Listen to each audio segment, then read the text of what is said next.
இந்த கொடுவாய் அன்பு வந்து டிவிக்கு நேம் சொல்லி தான் வந்து வீடியோ போட்டான். இப்போ வந்து இவ்வளோ ஸ்கேம் பண்ணதுனால எதிர்கட்சிக்காரங்க கண்டென்ட் கிடைக்காதான்ட்டு பார்த்துட்டு இருக்காங்க.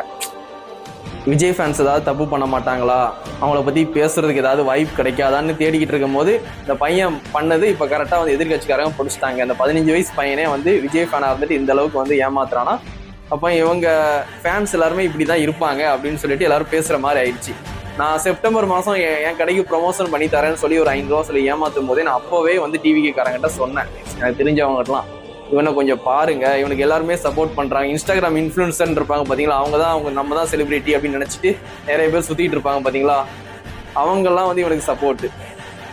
இப்போ எல்லாருமே பின் வாங்கியிருப்பாங்க, தம்பி நீ இவ்வளவு ஃப்ராட் பண்ணியிருக்கியா, இவ்வளவு ப்ரூஃபோட மாட்டிருக்கியாடான்ட்டு எல்லாருமே வீடியோ போட்டுட்டு இருக்காங்க. அவனுக்கு சப்போர்ட் பண்ண இன்ஸ்டாகிராம் இன்ஃப்ளூயன்சர் என் கோவில்பட்டின்னு எடுத்துக்கோங்க, என் ஊர்லயே அவனுக்கு வந்து அந்த தம்பி நல்லா வீடியோ போடுவான், நல்ல பையன்ப்பா அப்படின்ட்டு என் ஊர்லயே அவனுக்கு சப்போர்ட் பண்றதுக்கு ஆள் இருக்கு கோவில்பட்டிலேயே. அந்த அளவுக்கு வந்து மக்கள் மைண்ட் செட்டை அப்படி மாற்றி அதுக்கப்புறம் ஸ்கேம் பண்ணியிருக்காரு சாரு. அதனால வந்து 15 வயசுல இந்த மாதிரி வந்து பண்றேன்னா உனக்கு ரொம்ப தைரியம் தான் தம்பி. நீ என்ன பண்ற, ஒரே ஒரு வழி, நீ வாங்கின காசு எல்லாருக்குமே திருப்பி கொடுத்துரு.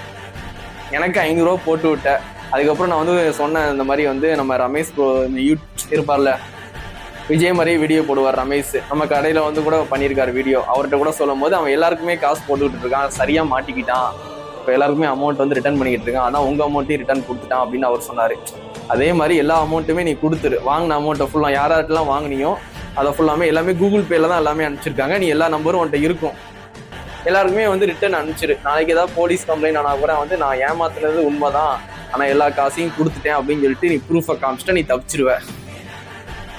அதிலாட்டி வந்து இந்த மாஸ்டர் படத்தில் தூக்கி ஜெயிலில் போடுவாங்களா, 18 வயசு உள்ளவங்கள ஃபுல்லாமே ஒரு ஜெயிலில் போடுவாங்களா, அந்த மாதிரி ஒரு ஜெயிலில் தூக்கி போட்டுருவாங்க. அந்த மாதிரி இந்த மாதிரி நிறைய பேர் இன்ஸ்டாகிராம்ல வந்து இந்த கேம் விளையாடுங்க, இதுல வந்து காசை இன்வெஸ்ட்மெண்ட் பண்ணுங்க அப்படின்னு இவன் மட்டும் இல்லை நிறைய பேர் போடுறாங்க. நிறைய பேர் நான் பார்த்துருக்கேன். ஓரளவுக்கு வந்து ஃபாலோவர்ஸ் இன்க்ரீஸ் ஆனதுக்கு அப்புறம் அவங்க சம்பாதிக்கிறதுக்கு இந்த மாதிரி வந்து ஸ்கேம் வந்து ட்ரை பண்றாங்க அடுத்த லெவலுக்கு போறதுக்கு. அதனால அவங்கள பார்த்து ஏமாறாதீங்க. அவங்க வீடியோ பாக்குறீங்களா பாருங்க, டான்ஸ் ஆடுறாங்க, மிமிக்ரி பண்றாங்க, சமையல் பண்றாங்க, எந்த வீடியோனாலும் வீடியோ பாருங்க. திடீர்னு ஒரு வீடியோ வந்து இதுல காசு போடுங்க சம்பாதிக்கலாம்னு சொல்றாங்கன்னா நான் இதோ ஃப்ராடு வேலை பண்ணுது, நம்மளையும் கோர்ட்டோட பார்க்குதுன்ட்டு கொஞ்சம் புரிஞ்சுக்கோங்க, கொஞ்சமாவது அறிவா யூஸ் பண்ணிக்கோங்க. தமிழ்நாட்டு மக்களை ஏமாத்துறது ரொம்ப ரொம்ப ஈஸி. இந்த மைவி3ன்னு ஒரு பிஸ்னஸ் கொண்டு வந்தாங்க.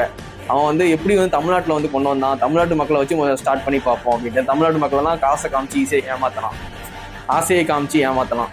அதனால கொஞ்சம் உஷாராக இருந்துக்கோங்க தமிழ்நாட்டு மக்கள் இவங்ககிட்ட. நான்லாம் வந்து ஒர்க் ஃப்ரம் ஹோம் சொல்லி அவன்கிட்ட காசு கொடுக்கல, என் கடைக்கு ப்ரொமோஷன் பண்ண வரேன்னு சொன்னான், அதனால தான் வந்து நான் அட்வான்ஸ் போட்டு விட்டேன்.